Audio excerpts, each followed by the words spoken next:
Welcome to the GSMC Car Podcast, the show that takes you on a journey to the automotive world. We talk about the latest news, from new makes and models to new technology to all of the must-have options available. Whether you're a fan of the old classics, love the latest models and technology, or have never met a vehicle you didn't want to work on, the GSMC Car Podcast has something for every car enthusiast.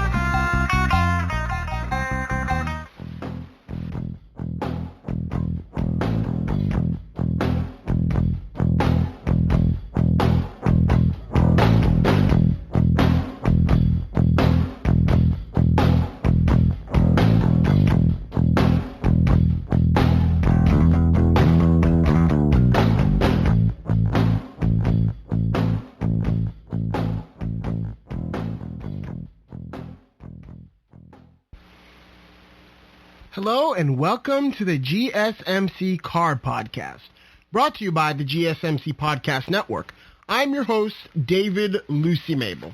All right, folks, so today I have something that is rather informational for all of you all, and I realized throughout all the podcasts that I've done, this is number 61, I believe, I don't think I have done a podcast on this specific topic.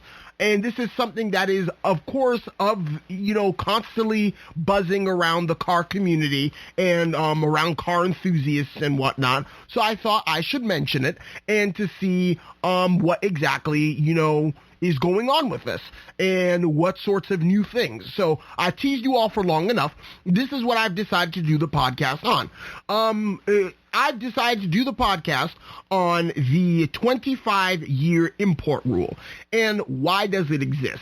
Now, this is strictly for those who live in the United States. If you're listening from another country, this does not apply to you, but nonetheless, I thought you would like to listen in and to see what us Americans have to go through if we want to import a car from another country that wasn't originally sold here when new.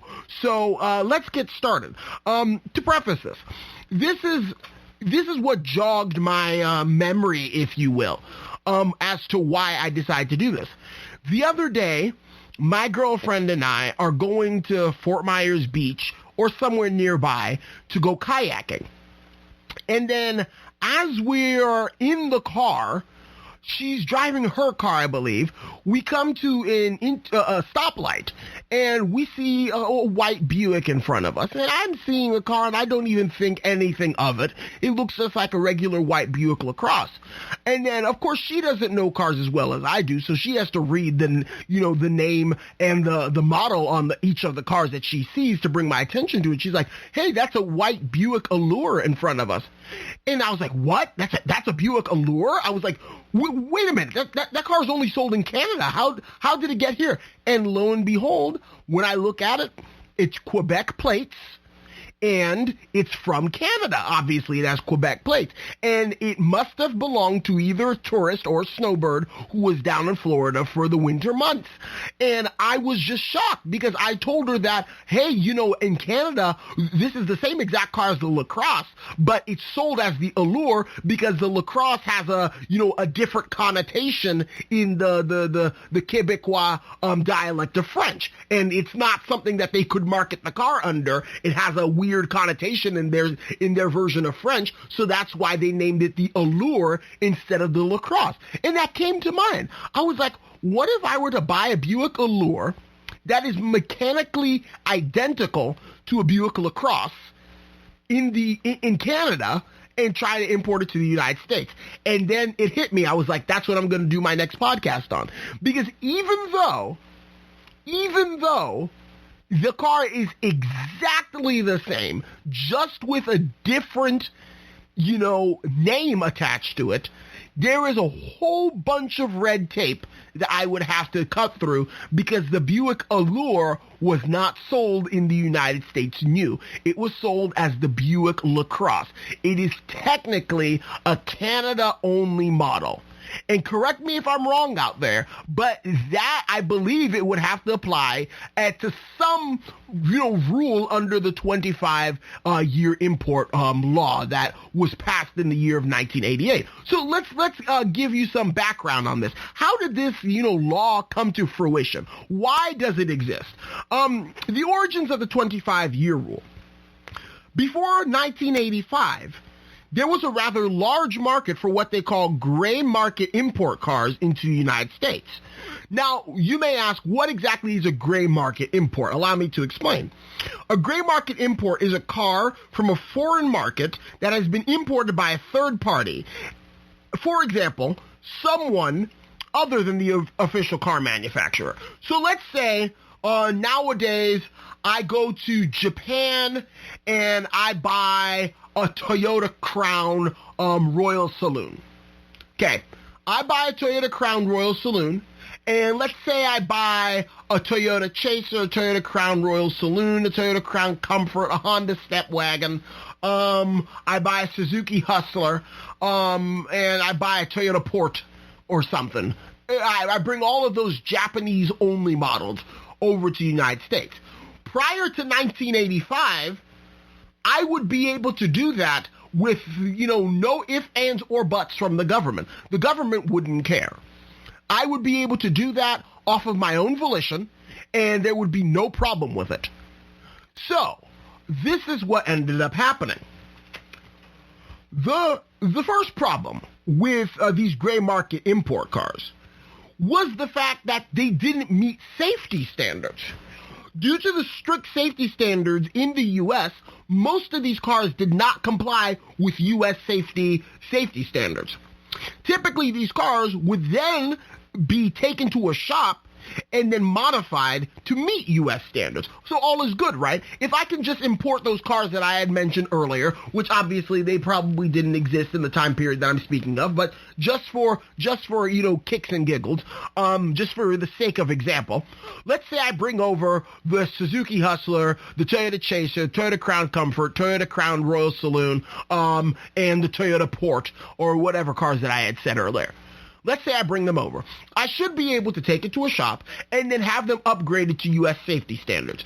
So like the 5-mile-per-hour bumpers and the amber turn signal. Oh, I don't even think it needs amber turn signals. That's a Europe thing.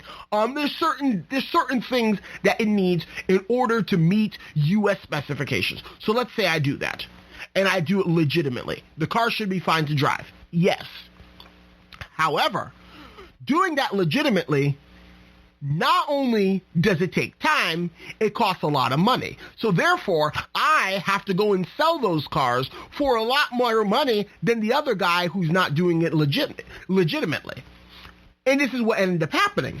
You had some reputable, shops that would take these cars from other countries, these gray market imports, and then they would modify them honestly to meet U.S. specifications. And then for every guy that did that, there was 2 or 3 other guys who didn't do it properly and who did it, in a very sketchy fashion. So the first problem was a lot of times these cars were modified, were done in such a shoddy fashion by sketchy shops looking to turn a quick profit. So people would buy these cars that are said to meet U.S. specifications, but then they would actually be dangerous because they're inadequately modified or they're dangerously modified in order to make them appear as if though they fit the standards, when in reality they've cut a bunch of corners and they probably hacked up the car originally and then cobbled it back together in order to make it appear as if though they've done something good to it. So what ends up happening? Someone gets into a crash with those cars. They've been led to believe that the car has airbags. Lo and behold, the car doesn't have airbags. And then boom, they get seriously injured. That's what ended up happening. When this was happening, Mercedes-Benz actually tested this theory. Not this theory, but this phenomenon to see what was going on. And they had bought a certain model of Mercedes that was being sold at the time. Well, get this. The car was said to be a 1985 model. It was actually a 1984 model, and it was said to have airbags in order for it to meet U.S. specifications, and it actually didn't have airbags.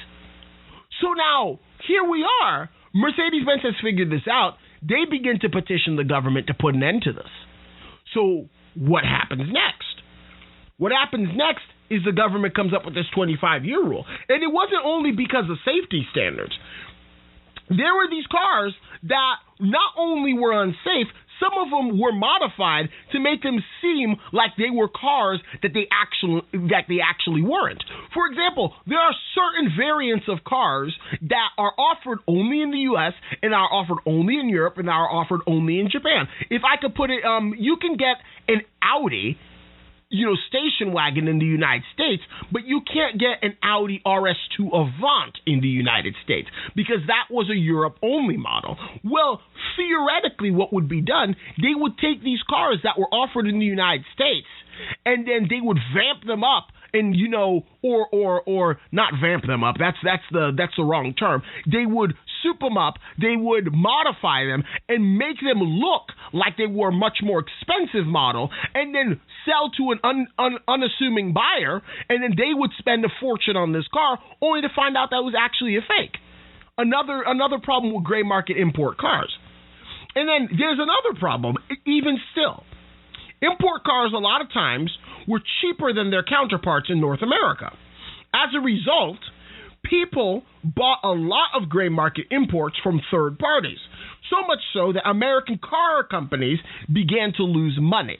So what ended up happening was American car companies are losing money. They're losing money to these gray market importers who are selling second-rate cars a lot of times, or were selling cars that are not safe, or who are cobbling these cars together hastily to make them appear to meet U.S. specifications, when in reality that's not the case. And then one after another, it's a domino effect. This thing starts affecting the reputation of car companies in the United States. They start losing money. When they start losing money, they get upset. What happens? They go to the U.S. government. This is what the U.S. government ends up doing. To combat this practice, the U.S. government made a law stating that a car from a foreign market had to be 25 years old or more to qualify for import. Now, why exactly is it 25 years? And the reason why it's 25 years is the fact that 25 years old is what is the widely accepted definition of a classic car here in the United States. Okay, so that being the case, all of these cars that are coming from overseas, if they are classic cars, then they're exempt to all of this. They don't have to meet crash test safety ratings. They don't have to meet emissions. They don't have to meet certain other standards that cars that are less than 25 years old have to meet. So what has become the thing to do now is to wait until a specific car is 25 years old, and then you can import it into the United States.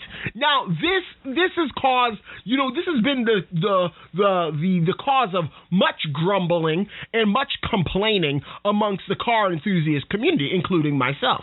I went to Japan back in 2018 and 2019. And I absolutely fell in love with the Toyota Crown Royal Saloon and the Toyota Crown Athlete. I loved those cars. Well, get this. The specific generation that I fell in love with is made from 2000 to 2005. So I have to wait until 2025 to bring in the Toyota Crown Royal Saloon that I want to bring in. Granted, 2025 is only 4 measly years away. But at the time that I had gone, 2025 was 7 years away. It just makes it seem so far in the future, so unable to be grasped. And especially that cars in Japan, especially, once they get to a certain age, they become old, they become expensive to keep because of all the taxes, they depreciate horribly because of the way the Japanese car market works. It becomes such a burden on the Japanese people who have these older cars to keep them because of how much they cost them in taxes, how much they've depreciated. Nobody in Japan wants to buy a car that's already old, blah, blah, blah, blah, blah, blah, all of this foolishness. So Japan makes a lot of money exporting their old cars. And especially a lot of times they can't take these cars to junkyards because of the strict environmental environmental standards that the country has.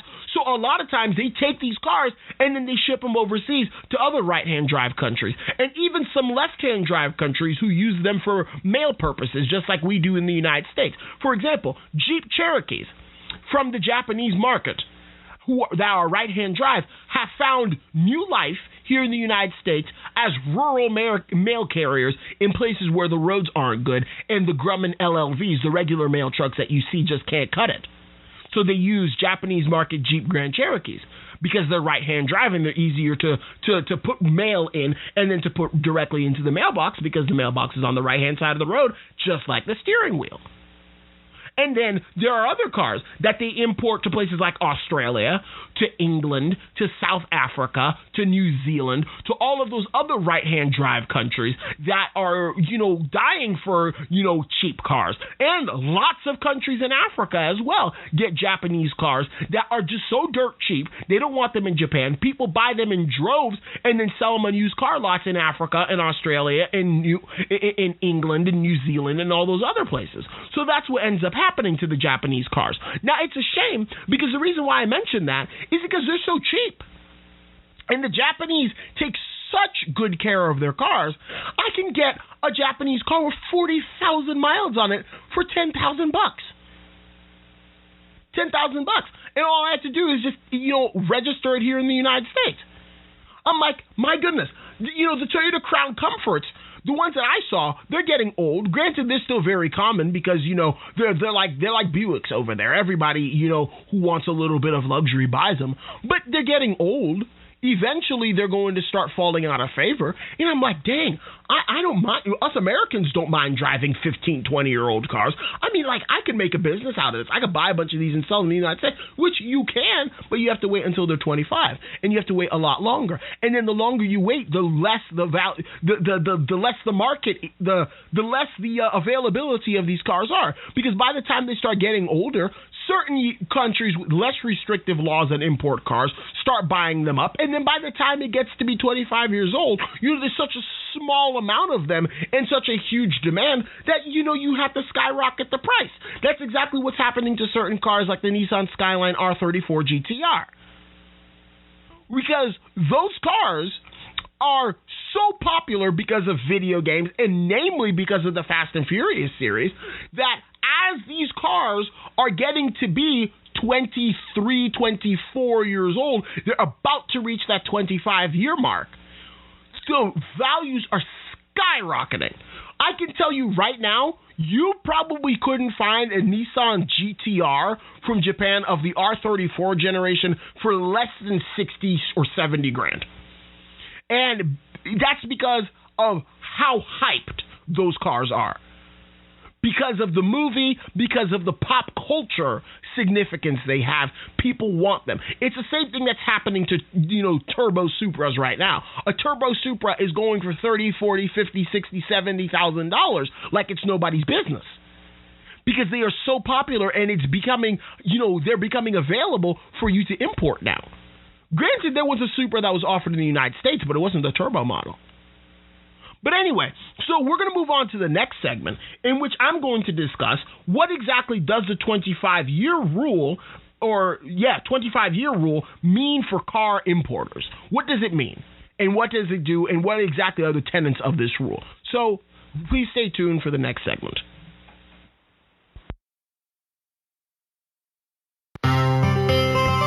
Are you a business owner? Someone interested in the latest news that might affect your business? Then check out the GSMC Business News Podcast, a show dedicated to keeping you up to date on all things concerning business, technology, and the stock market. Get a head start on the day as we keep you updated on the latest goings-on Wall Street, money, jobs, and technology. The GSMC Business News Podcast has you covered.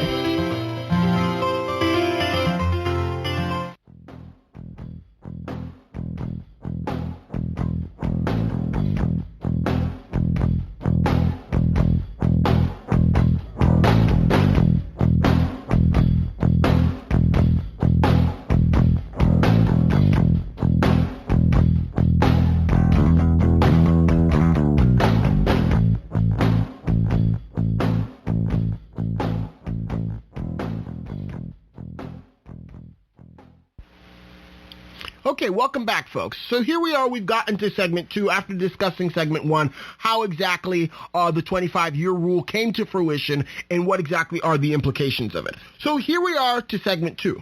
What does the 25-year rule mean?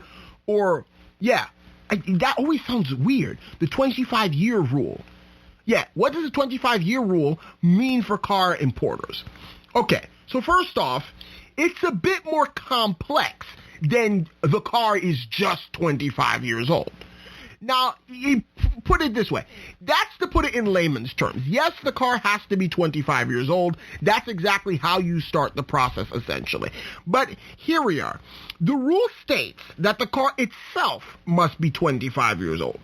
So a car that is mechanically identical to one that is 25 years old does not count.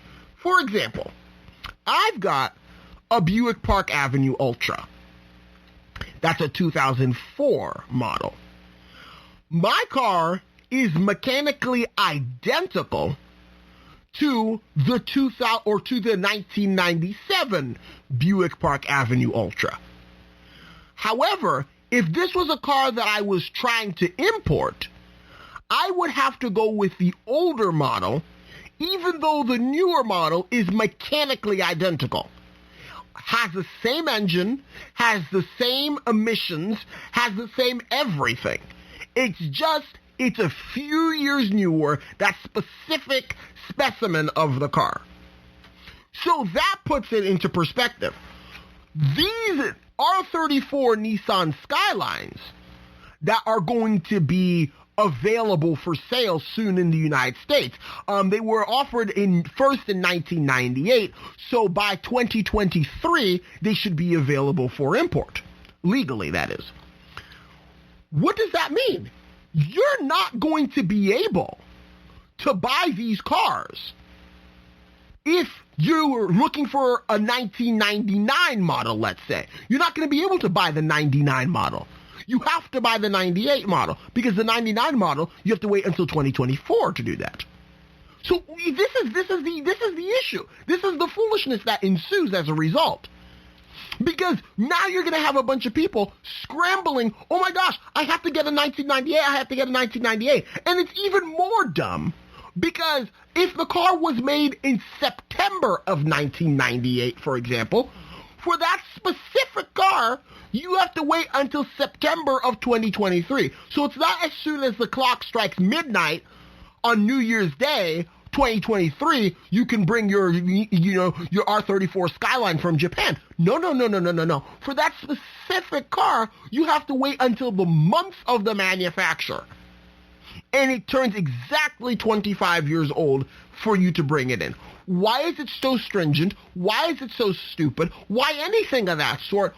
Who on earth gives a flying flop, and who on earth has an idea? That's the U.S. government for you. So yes, I'm complaining about the U.S. government. I was going to wait until later to complain about it, but you know what? I feel like I can complain about it now. Anyway, so not only does it have to be the car itself, it cannot be mechanically 25 years old. It cannot have a 25-year-old design. A car that's 25 years old is the same exact car as it. No. The specimen itself must be 25. And then, how is the age of the vehicle verified? So I, who is someone who knows cars a lot, I can tell the difference between a 1995 Cadillac DeVille and a 1997 Cadillac DeVille. I can tell the difference between a 2006 Buick Lucerne versus a 2011 Buick Lucerne. I can tell the difference between a 57 Chevy versus a 55 versus a 56 Chevy, because those cars look different from each other. But my knowledge alone, as the person who's buying the car, is not enough for the government in order for them to prove how old the car actually is. There are 4 ways. Now, thankfully, you don't have to do all 4 of these. It's one or the other. You can have a dated label on the vehicle from the original manufacturer that states how old it is, the date of the manufacturer, the month and the year. You could have an invoice from the first sale of that vehicle, Or you could have a copy of the vehicle's registration that is over 25 years old. So let's say if the vehicle was last registered last year, no, you have to dig up a copy of the registration from 25 plus years ago in order to serve as verification. Or the last one, a statement from a recognized vehicle historical society identifying its age. All right, so basically, I could be a museum curator that's part of a car museum that is recognized by the U.S. government, and I could say the car is this age and they'll believe me. But I have to be a curator. I have to be part of a vehicle historical society or some foolishness. They can't just take my word for it. This is, you see what I mean? More and more foolishness, more and more layers of red tape one has to cut through just to get a gosh darn car over here. It's just a car. But moving on. The process is even more complex than buying a U.S. market car. And you know what you have to do when you have to buy a U.S. market car. I mean, granted, buying cars here in the United States is not the most simple thing ever. It's more complex than that.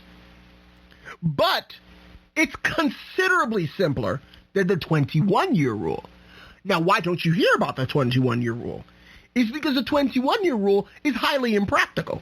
But here it is. For the purposes of this podcast, I'm going to let you know what the 21-year rule is. This states that after 21 years, the car is exempt from emissions regulations, but it must meet safety standards. And these include crash testing as well. So now I have to give you a small anecdote about a company that was, attempting to bring over Nissan Skylines in the early 2000s. What this company did, they bought a bunch of R32, R33, and R34 Skylines. And then they took one of the R33s and had it crash tested. And then they got the crash test ratings from the car, and then it was considered adequate by U.S. standards, so they tried to pass off the crash test ratings for the R33 GTR, for the R32, and the R34. Well, what ended up happening? They import a bunch of these cars until the U.S. government was like, whoa, wait. We're only going to approve the R33 because we can't prove that the R33's crash test ratings are similar enough to the R32 or the R34's. They come back and say, yes, it is. The U.S. government is not buying it, so they forbid them from selling R32s and R34s. They can only sell the R33 because the R33 was the one that was crash tested and the one that has been approved.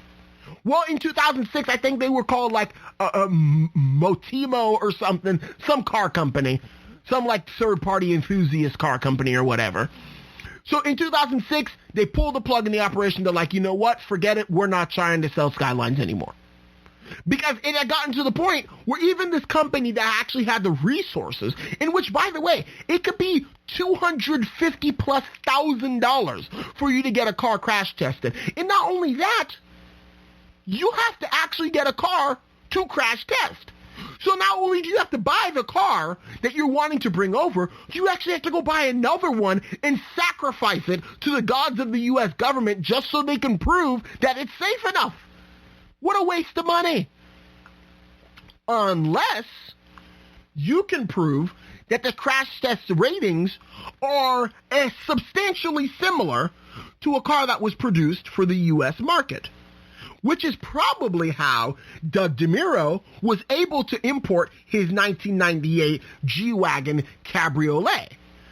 Because what I believe he did, and I believe he has a video on it, but if I remember correctly, what I believe that he did was he bought the car, I think, from like Germany or Switzerland, and then had it imported to the United States, and because It's a G-Wagon, and G-Wagons are legal in the United States, and thankfully G-Wagons, for much of their generation, have used interchangeable parts because, they've largely remained unchanged over the years, at least cosmetically.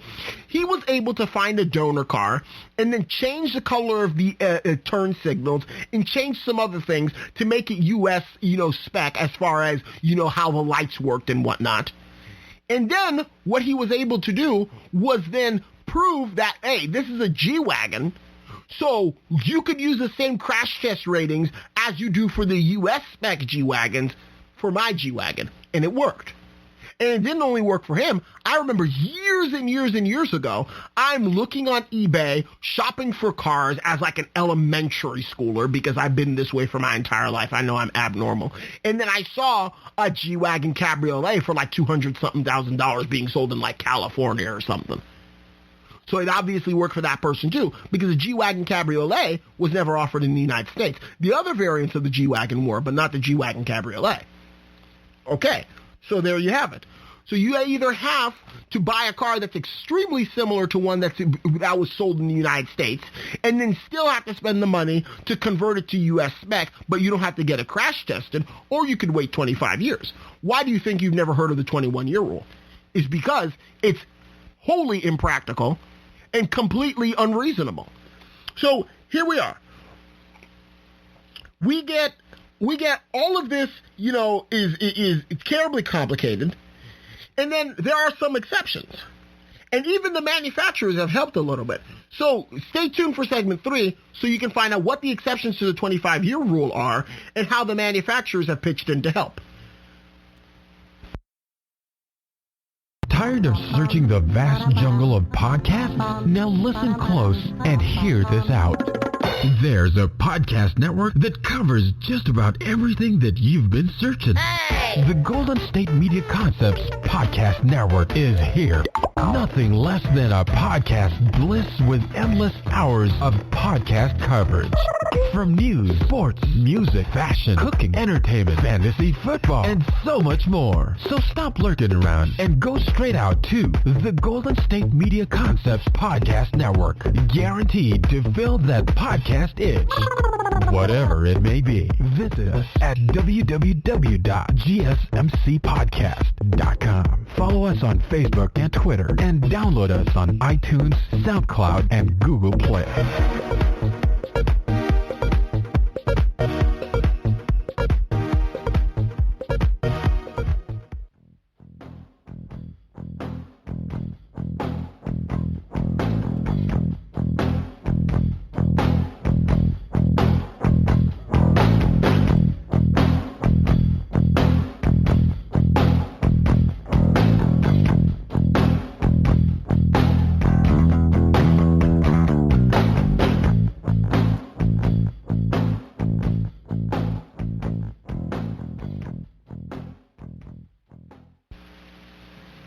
All right, welcome back, folks.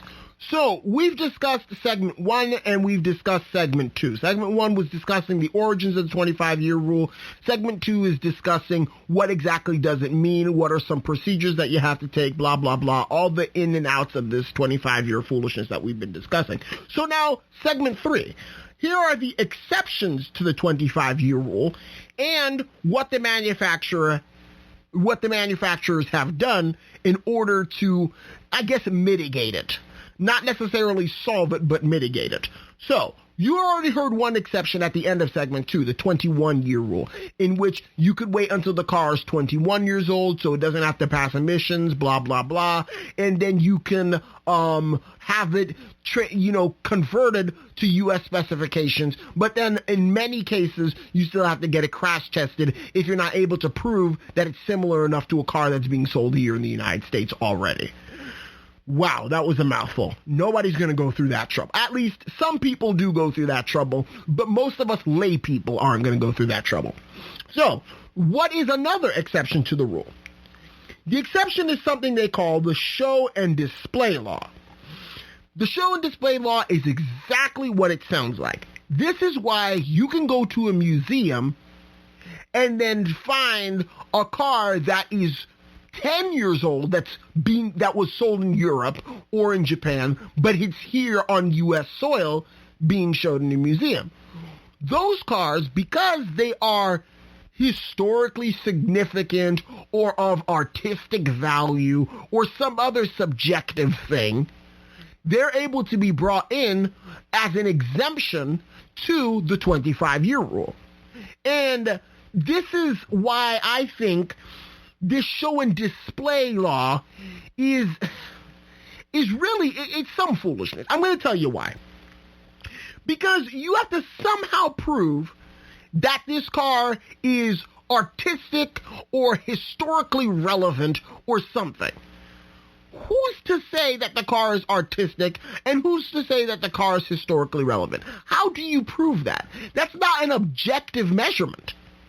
I can make a good case for my Buick Park Avenue and say, oh, my Buick Park Avenue is artistic. It's historically relevant. So therefore, I'm going to bring it in under the show and display law. That's some foolishness. Nobody actually adheres to any of that. And there's no way for you to prove that a car is historically significant or is historically relevant or is artistic in any way, shape, or form, because all of those are opinions. They're opinions. They're subjective. There is not an objective standard by which cars go by to prove if they are artistic or not. Someone might call a Mini Cooper artistic. Another person might call a Pontiac Aztek artistic. God help that person. But still, they might call a Pontiac Aztek artistic. Who's to say, yes, the Mini Cooper is artistic, so therefore I'm going to allow it to be brought onto U.S. soil. Or the Pontiac Aztek is hideous, so therefore I do not want it here in this country. Who's going to say things like that? Nobody. How are you able to verify that? I have no earthly clue. But if by somehow you are able to convince these heathens that the show and display law and your car applies to it, this requires the person who wishes to import the car to prove that it is historically significant. You heard that. It must be taken to car shows or put on display in a museum. Are they going to put a GPS tracker in the car? Who knows that? Who's going to enforce this? Only the Lord knows. And it must be driven less than 2,500 miles a year. So if you're going to be doing this, based off of show and display, whatnot, there ain't no way on God's green earth you're going to be able to drive this car every day. Unless you drive it to the grocery store and back.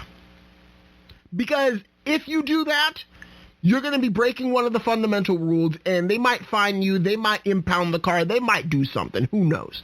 Point is, you don't want any of that foolishness to happen. So, what have the manufacturers done to help us car enthusiasts?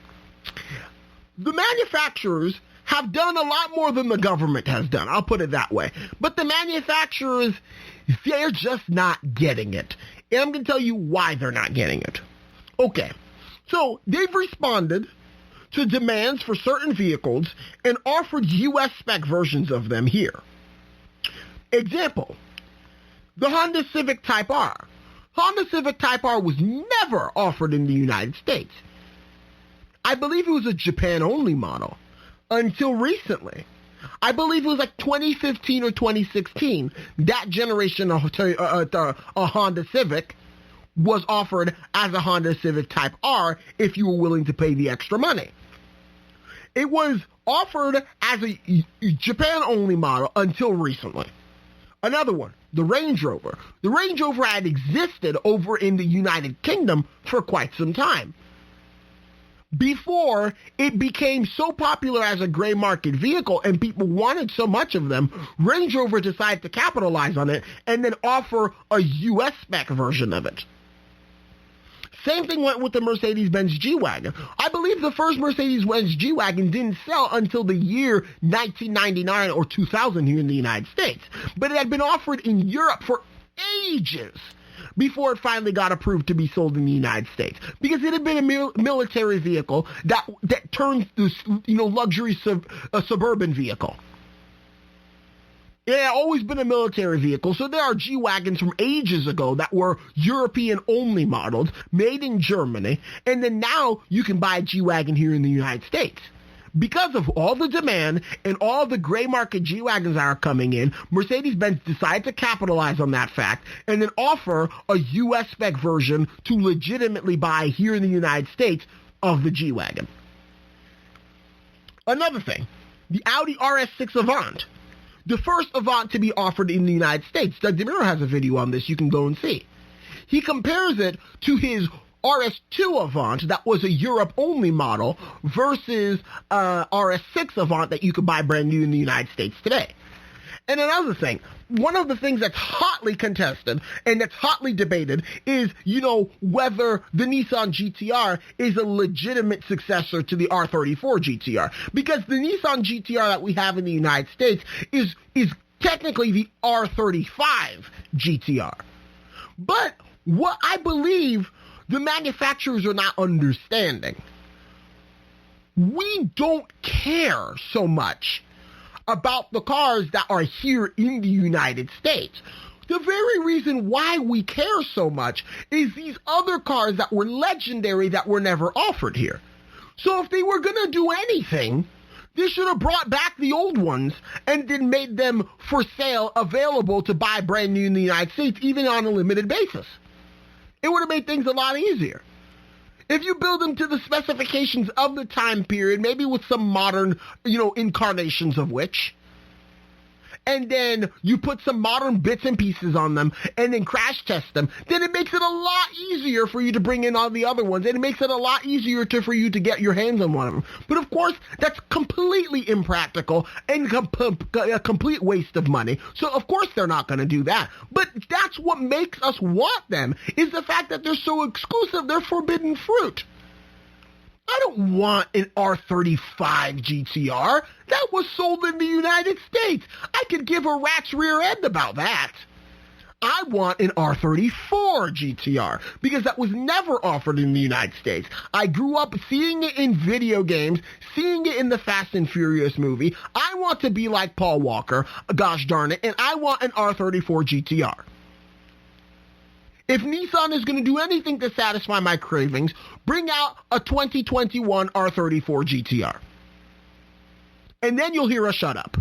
But that's never going to happen. So now, us people who are poors like me, I can never get my hands on one of those unless I move to Japan. In which, if I'm a poor, I can't do that. So us poors like me, and probably, statistically, those who are listening to this podcast, all we have to do is sit around and say, woe is me, and be content with seeing these cars at car shows. Because we can't actually own them ourselves. Because the lore behind things like the R34 GTR, the RS2 Avants, the other sorts of things that I mentioned, the lore behind them is so up there and so hyped and so uppity goodness that we could never hope to get our hands on one of those for a reasonable price. So even though the manufacturers have attempted to help by offering cars that were previously unavailable in the United States, here in the United States, they're offering the modern incarnations of these that are basically, a shell of the ones that we adore and that we idolize. They might be better in every single way, goodness. They might be more reliable. They might be more fun to drive. They might be faster, more this, more that. But they're not the ones that we want. There's not really a way to effectively solve this problem. We just have to wait 25 years. And some of the ones that are really, really going up in value, we just have to be content with that. And wait until they somehow depreciate, or we can be like Tavares and get a wrecked one and rebuild it ourselves. That's the only way we're going to be able to do it. There's not really another way to do it. So there are so many cars that were offered in other countries that have not been offered here in the United States. And something wonders within me. Something has always wondered within me. Why? Why weren't they offered in the United States? Why? The United States is the second largest car market on earth. We have such a thriving car culture of enthusiasts and whatnot. Why didn't Honda sell the Civic Type R in the United States from the time it was new? When they first came out with it, however many generations ago. Why did they wait until recently? Why didn't Nissan sell the Silvia here in the United States? Granted, they sold the 200SX, which was like an S12 Silvia, or S13 Silvia. I can't remember what S it was. They sold the 200SX. No, it was the S14 Silvia. Not the S15 like I want. It was the S14 Silvia that they were offered in the United States as a 200SX. They did that. But how come they didn't offer the GTR here in the United States? Even if they named it another thing, how come they didn't offer the GTR here in the United States? You know, Toyota at least offered the Supra here in the United States. Not the turbo version like we all wanted, but they at least offered the Supra here in the United States. So much so, if you want a Supra turbo that badly, you can buy a naturally aspirated one and get a Supra turbo kit installed on it. I mean, there are certain car companies that are smarter than others. But, like, why not offer it to begin with? I mean, I can go to Japan and get a Toyota Celsior. I can do that. Or I can go to Fort Myers and buy a Lexus LS400. It's the same car. Yes, the Toyota Celsior is right-hand drive, but that, you know, that's inconvenient in its own right. Why didn't they offer them here in the United States? And that's something I don't even have an answer for. I don't know why. I guess there's certain cars here that are only made for the United States that you can't get overseas unless you import them. So I guess that's just their version of doing that. I mean, I'm in part of car groups on Facebook all the time, goodness. There's this guy who lives, I believe, in like Saudi Arabia or something, and he just absolutely loves old American body-on-frame traditional luxury sedans, and he's got like a Chevy Caprice, and he loves it. And for us, a Chevy Caprice in the United States, it's just a Chevy Caprice. It's old. Nobody cares about them anymore, and you can find them a dime a dozen in a junkyard. But this guy, he loves the Chevy Caprice, and he takes super good care of it, and the thing looks better than when it rolled off the factory floor. Let's just put it that way. That's how Grant was, my best friend, about his R32 Skyline GTST. It wasn't a GTR. I couldn't afford a GTR, but a GTST. He loved that Skyline. He waxed it. He put new wheels, blah, blah, blah. And then I can go to Japan and find an R32 Skyline like it's nothing. Like it's absolutely nothing. It doesn't even matter. Doesn't even matter. Because they make them over there. They don't realize how much these cars are worth to us Americans. How much we freak out over them. It's the same way we have the Crown Victoria here in the United States. I believe the Crown Victoria was only sold for the United States, maybe Canada. And maybe some Latin American markets got a version of the Ford Crown Victoria. I remember, I think, seeing them in, like, I think they were offered in, like, Brazil or something. But go over to Europe, you can't find a Ford Crown Victoria unless it's been imported. But then again, a lot of those countries, their import laws are a lot less strict than the United States, so they're able to bring them up, you know, just like that. It's hard for us to get another car from another country over here. But I digress. So please stay tuned for segment 4, in which I obviously give you my personal thoughts. And I will also give you a short list of some very interesting imported cars that you could bring over now to the United States, because it's 2021 and these cars were offered in 1996, thus making them 25 years old. So please stay tuned, folks. Do you work in the world of marketing and advertising? Are you a media buyer or the owner of an agency? Have you been looking for a podcast to help stay on top of all the goings-on of those worlds? The GSMC Marketing News Podcast is dedicated to keeping you up to date on all things concerning marketing and advertising. Get the latest marketing news, from what major businesses have planned for the coming year to the newest trends in advertising, from podcasts, digital and streaming, to the old standbys of radio, television, and billboards. The GSMC Marketing News Podcast has you covered, whether you're a marketing agent or a business trying to expand your brand.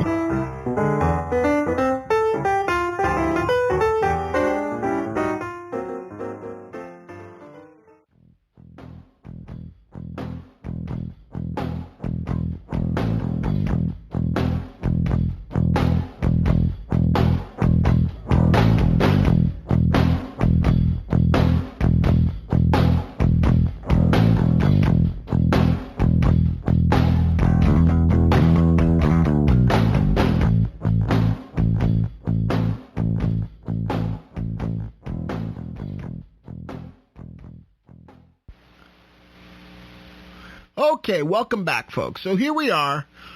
We have discussed so many aspects of this 25-year rule, so many things about it, and here I am to discuss my own personal thoughts. All right. I think you have heard about it. I don't like this. I don't like this one bit. I'm a car enthusiast, and I think it's stupid, frankly.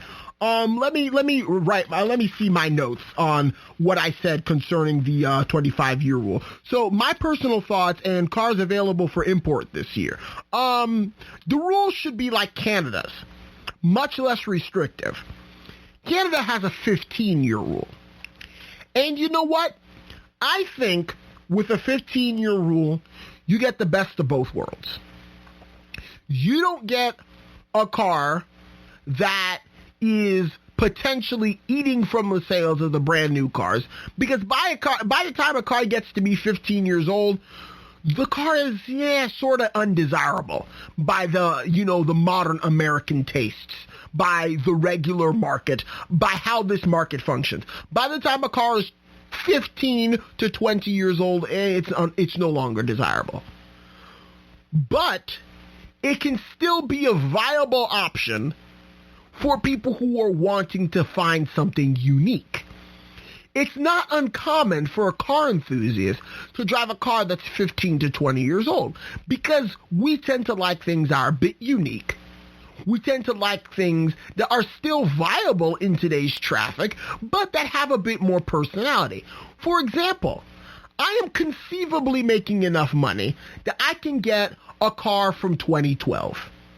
You know, that car, it's 9 years old, but, I can find one with good, decent mileage for a good, decent price and make payments of $100, $150, $200 a month. I'm making enough money for that. I choose not to do that, however, because that's too modern for me. I'm not interested in something that modern. I want something with a bit more personality that is becoming a bit harder to find, and that I like because once people see it, they know it's me. It's not every day you see a Buick Park Avenue Ultra. I mean, Buick Park Avenues themselves aren't that common, frankly. So, when I drive a Buick Park Avenue Ultra, I drive it for a very specific purpose, because it's unique and I'm a car enthusiast. If you do it for a 15-year rule, we could potentially see a lot of cars be sold and be bought by car enthusiasts, thus boosting the economy, or however that works. I'm not an economist. There's a reason why I'm not doing the business podcast. I'm doing the car podcast. I'm a car guy. But you could potentially, have a big market for these things if they were 15 years old, because by the time a car gets to be 25, and it's not like you're waiting from 15 to 20. No, the car has to be 25. By that time, parts are becoming difficult to find for the car. Not only that, parts are becoming difficult. The cars are beginning to age, so they have more and more miles on them. And then when the car breaks down, it's harder to, get service done in them. There's a lot of difficulties with owning a 25-year-old car. The only cars that you really don't have to worry about how old they are is when you import a car from Japan, because the Japanese barely drive their cars, and in their culture, it is a source of pride for them to always be seen in a car that's well taken care of, that has its maintenance up to date, and that doesn't have, its body falling apart like so many American cars are.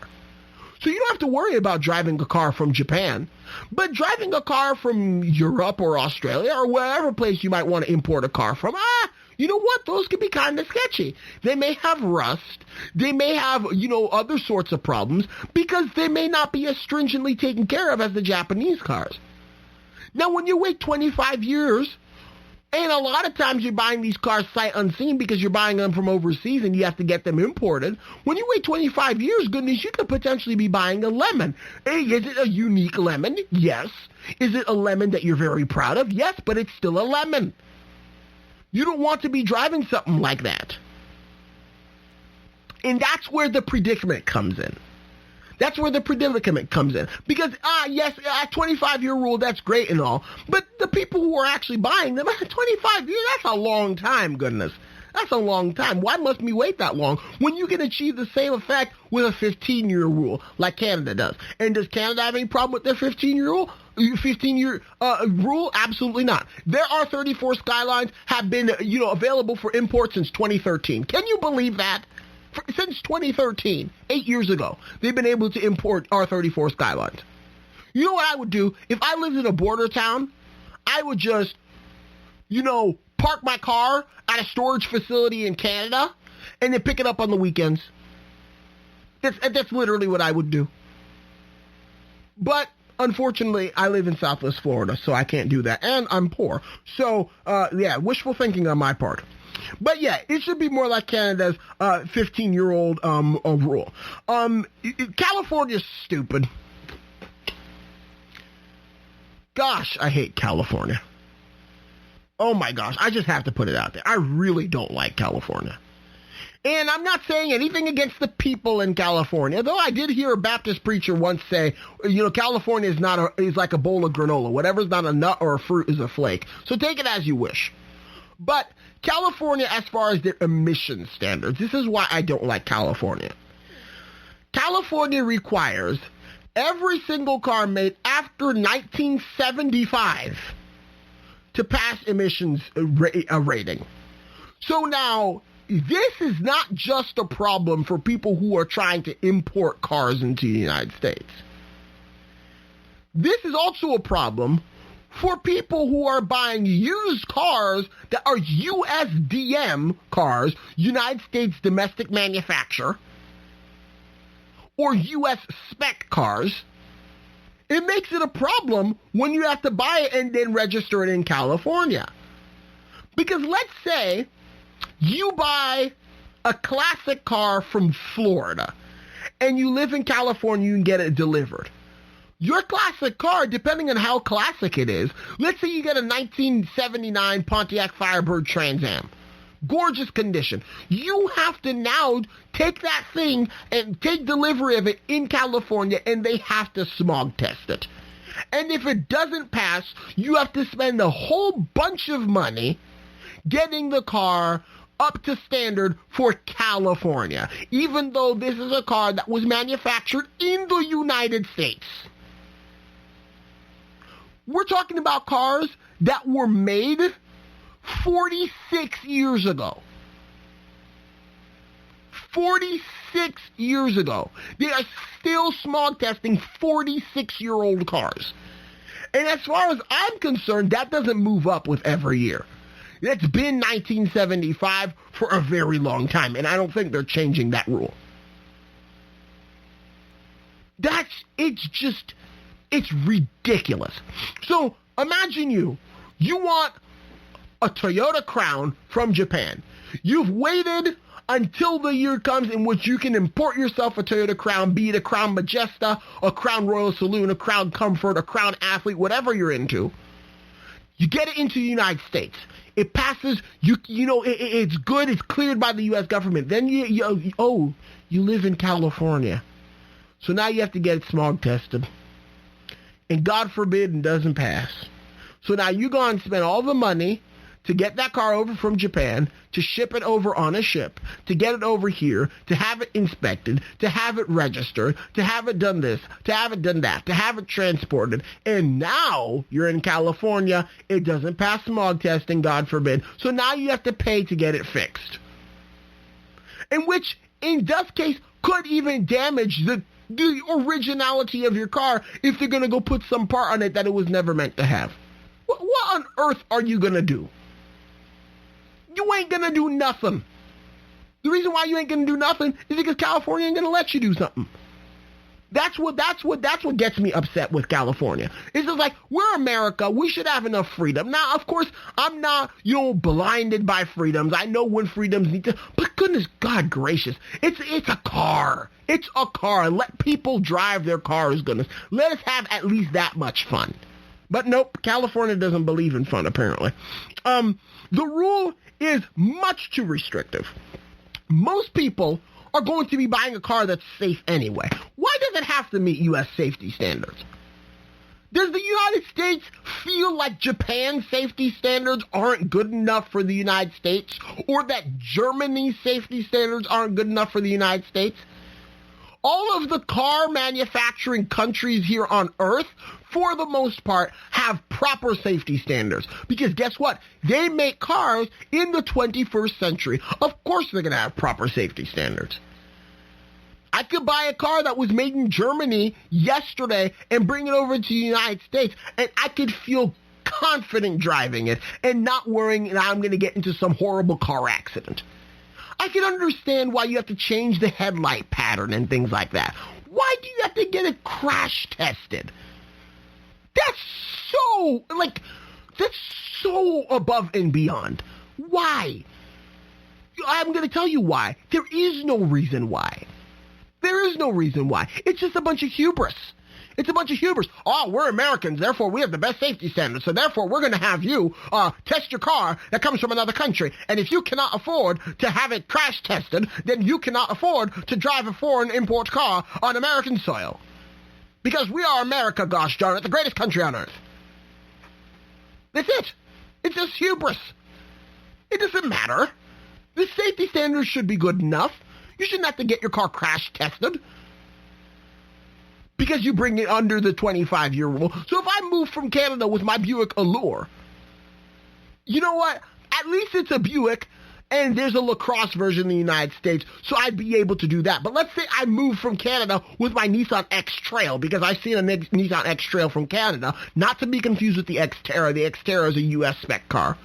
An X-Trail that was never offered in the United States. If I move from I have to give up my X-Trail if it's less than 25 years old. I cannot bring it in.